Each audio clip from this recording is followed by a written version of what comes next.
Yo, what's up guys? So I'm using my J3 to film this video because I needed my other phones freed up to do this video, which have obviously a better camera. So my apologies if it looks a little bit shaded, but that's just the camera resolution from the J3 2016. But anyways, I just kind of wanted to share with you guys what are my, I really can't say daily driver because I have multiple devices that I use.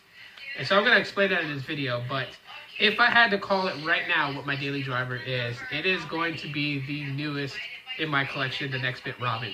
Been using this phone pretty much since I got it. Really solid phone, okay? So, I mean, there's some backlash towards this phone or whatever. I haven't really experienced a lot of the negative stuff that people have been putting online about it. And so far, it's been pretty good. The only thing I can say that's actually like a downfall for this phone would be the battery life, as it tends to drop battery percentage pretty quick. I did change up and turned off the auto sync, so I've been testing it.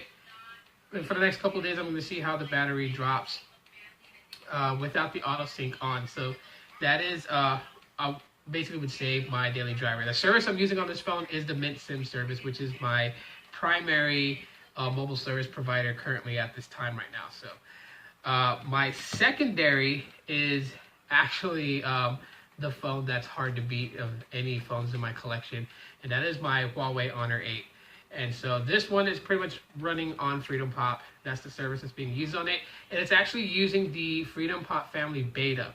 So with this phone, I have the other SIM card in my Alcatel Pop 4S. So both of these phones are basically on the same account using the 4 gigabytes of LTE that you get with the plan. So the Honor 8, basically, main reason I love this phone is the cameras. The cameras are just phenomenally good. I love shooting vlogs with this, and that's the reason why I have to use my J3, because normally I record my YouTube videos with my Honor 8. So yeah. My Alcatel Pop 4S, I pretty much love this phone too for vlogging as well, just for the fact that I'm able to actually use the front and rear camera. And so, and simultaneously, you guys may see some of my videos where I've used it simultaneously, where you'll see like the back shot, you'll see a small little window with the front facing camera. I really love that feature. I love using that with the Alcatel Pop 4S. Pretty solid phone. The fingerprint reader is actually pretty nice on it.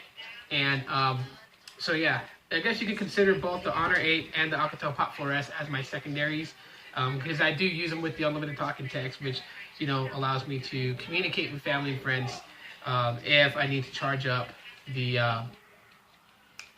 Nextbit Robin. So my, I guess you could say, burner phones are these two right here. The Asus Zenfone 3 Max, which also is running on Freedom Pop, but it's using my old account where I have the free plan that gives me 200 minutes, 500 text, 500 megabytes of data. But still a pretty solid phone. I think it is, even though it does lack in some areas. But one thing I really love about this phone is that it doubles up as a power bank, so I can actually use this to charge another device. So that's something that is extremely cool about this phone, that makes it something that I always want to kind of keep around me, keep in the car as a backup. Definitely the way to go for me. And last but not least would be this one, which was just received a software update, is the Blue Grand M. Now, I have some mixed feelings about this phone, and I will do an individual review about this phone, kind of like an update video to kind of tell you guys how I feel about it. But yeah, there's just some things about this phone that I wish Blue would have done better. The all-out build quality is phenomenal with this phone. Don't get me wrong. I think this phone is pretty freaking solid for what it is. If it had the standard 16 gigabytes of internal storage and 2 gigabytes of RAM, this phone would rock the hell. And I would care less if this phone was $120 or $150. It would. Some better cameras on it, that would have been nice. But above all, I think that Blue dropped the ball with this phone. And I will go more in detail on a full review for this phone, or updated review. But I still like to carry it. It's nice in the hand. It doesn't have a fingerprint reader, but that's not a real big issue here. I think some of the key features on here is actually pretty cool, like that front-facing flash. That's always nice to have if you're a selfie person and you love taking shots of yourself. Definitely want to have that as a key feature here when you're taking it. But the cameras, not all the best.